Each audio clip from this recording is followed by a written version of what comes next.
جنگ صفین اسلامی تاریخ کا ایک اہم اور المناک واقعہ ہے جس نے امت مسلمہ کو گہرے صدمے اور آزمائش میں ڈال دیا۔ یہ جنگ حضرت علی اور شام کے گورنر حضرت معاویہ کے درمیان 657 عیسوی میں دریائے فرات کے قریب صفین کے مقام پر لڑی گئی۔ حضرت عثمان غنی کی شہادت کے بعد مسلمانوں میں اختلافات نے جنم لیا۔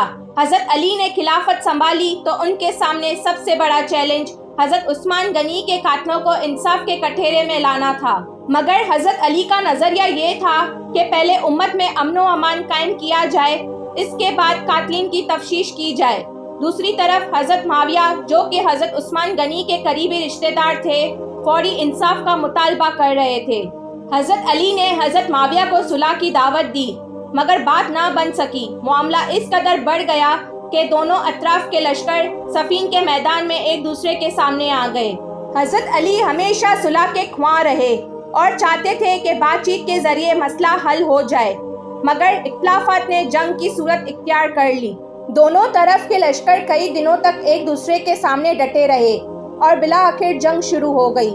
حضرت علی نے اپنے لشکر کو عدل و انصاف کا درس دیا اور حکم دیا کہ بلا وجہ کسی کو نقصان نہ پہنچایا جائے۔ جنگ کئی دنوں تک جاری رہی اور دونوں طرف کے لشکروں میں کافی نقصان ہوا۔ اس دوران حضرت معاویہ کے لشکر نے قرآن مجید کے نسخے نیزوں پر بلند کر دیے اور اس کے ذریعے جنگ روکنے کی اپیل کی۔ اس طرح جنگ روک دی گئی اور ثالثی پر اتفاق ہوا، مگر ثالثی کا یہ فیصلہ غیر واضح رہا اور مسلمانوں کے درمیان اختلافات میں مزید اضافہ ہوا۔